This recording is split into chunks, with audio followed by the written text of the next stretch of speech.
नमस्कार दर्शकों, बात आज की चैनल के कार्यक्रम सुपर 30 में आपका स्वागत है। मैं हूं निपुण भार्गव और पेश है आज की 30 बड़ी खबरें। यूपी के बस्ती जिले में अधिवक्ता को कुचला गाड़ी से, अधिवक्ता का पहले अपहरण कर बेरहमी से की थी पिटाई।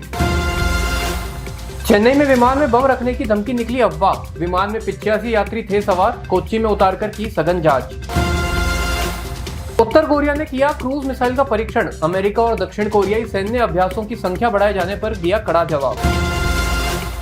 उत्तराखंड निगम चुनाव में भाजपा का दबदबा, 6 नगर निगम की सीटों पर जीता कमल, 1 पर निर्दलीय का कब्जा, सभी परिणामों के शाम तक आने की उम्मीद। सूडान में अस्पताल पर हमला, 70 लोगों की हुई मौत, WHO प्रमुख ने दी जानकारी, अल फशर शहर में ये 2 दिन में दूसरा हमला।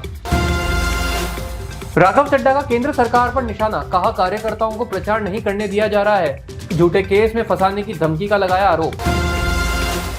महाकुंभ में फहराया जा रहा है तिरंगा, मुरारी बापू, साध्वी भगवती सरस्वती और अन्य संतों ने फहराया तिरंगा। संतों ने कहा तिरंगा फहराना भी एक धार्मिक राष्ट्रीय स्नान की तरह है। कांग्रेस नेता ने गिनाई महाकुंभ की खामियां, कांग्रेस नेता हुसैन दलवाई ने कहा रहने की बिल्कुल जगह नहीं है और जगह जगह पर कचरे के ढेर पड़े हुए हैं। मोदी पहुंचे वॉर मेमोरियल, राष्ट्र की तरफ से शहीद सैनिकों को दी श्रद्धांजलि। सपा प्रमुख अखिलेश आज जाएंगे प्रयागराज, महाकुंभ में करेंगे स्नान। राजस्थान के सीएम भजनलाल ने उदयपुर सर्किट हाउस में फहराया तिरंगा, 10 साल बाद उदयपुर में आयोजित किया जा रहा है राज्य स्तरीय गणतंत्र दिवस समारोह। केंद्रीय मंत्री और भाजपा के राष्ट्रीय अध्यक्ष जेपी नड्डा ने भाजपा के दिल्ली मुख्यालय में फहराया तिरंगा, सभी देशवासियों को दी गणतंत्र दिवस की बधाई।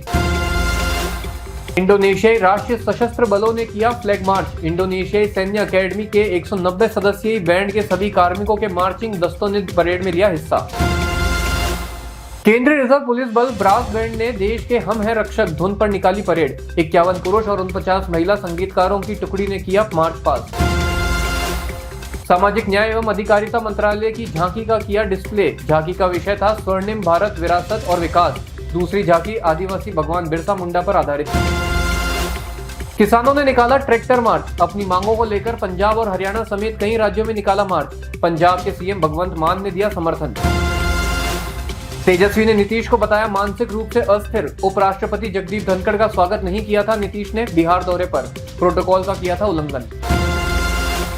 कर्तव्य पथ पर दिखा आसमान में भारत का शौर्य, फ्लाई पास्ट में 40 विमानों, हेलीकॉप्टरों, राफेल, जैगुआर, C-130, C-295 और C-17 ने दिखाया लुभावना एयर शो। अन्ना हजारे ने दिल्ली चुनाव से पहले मतदाताओं से की अपील, कहा स्वच्छ विचारों और अच्छे चरित्र वालों को दे वोट।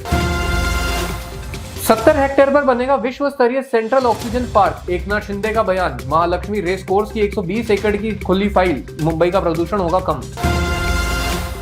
उत्तराखंड में सोमवार से लागू होगा यूसीसी, स्वतंत्र भारत का पहला राज्य होगा यूसीसी लागू करने वाला, पुष्कर सिंह धामी ने कहा सभी तैयारियां पूरी कर ली गई है।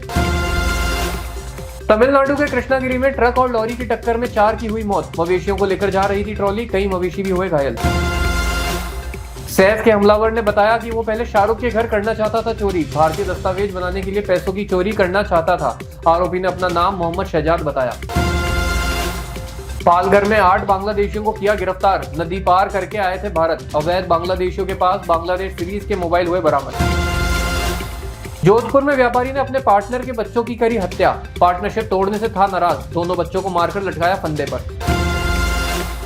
पद्म भूषण मिलने पर अभिनेता अनंत नाग ने की मोदी की तारीफ, कहा खुशी का कोई ठिकाना नहीं है। शारदा सिन्हा को पद्म भूषण दिया जाना बिहार के लिए गर्व की बात है, शारदा के पुत्र अंशुमन ने कहा कि लोक संगीत में तीनों सर्वोच्च पुरस्कार प्राप्त करना बिहार के इतिहास में मील का पत्थर है। नक्सलवाद क्षेत्रों में मनाया गया गणतंत्र दिवस, तुमालपाड़ में सीआरपीएफ की 74वीं बटालियन के कमांडेंट ने फहराया तिरंगा, वहीं दंतेवाड़ा में बीएसएफ ने फहराया तिरंगा। नौकरी के नाम पर युवती से 8 लाख रुपए हड़पे, कोल्ड ड्रिंक में नशे की दवा पिलाकर किया दुष्कर्म, युवती मूलतः मऊ की रहने वाली है और मामला गोरखनाथ जिले का बताया जा रहा है। केजरीवाल ने दिल्ली चुनाव को बताया आप और बीजेपी की लड़ाई, कहा यह चुनाव सिर्फ दिल्ली ही नहीं बल्कि पूरे देश को बचाने के लिए है। सुपर 30 में आज के लिए इतना ही, कल फिर होगी आपसे मुलाकात, तब तक के लिए आज्ञा दीजिए, नमस्कार।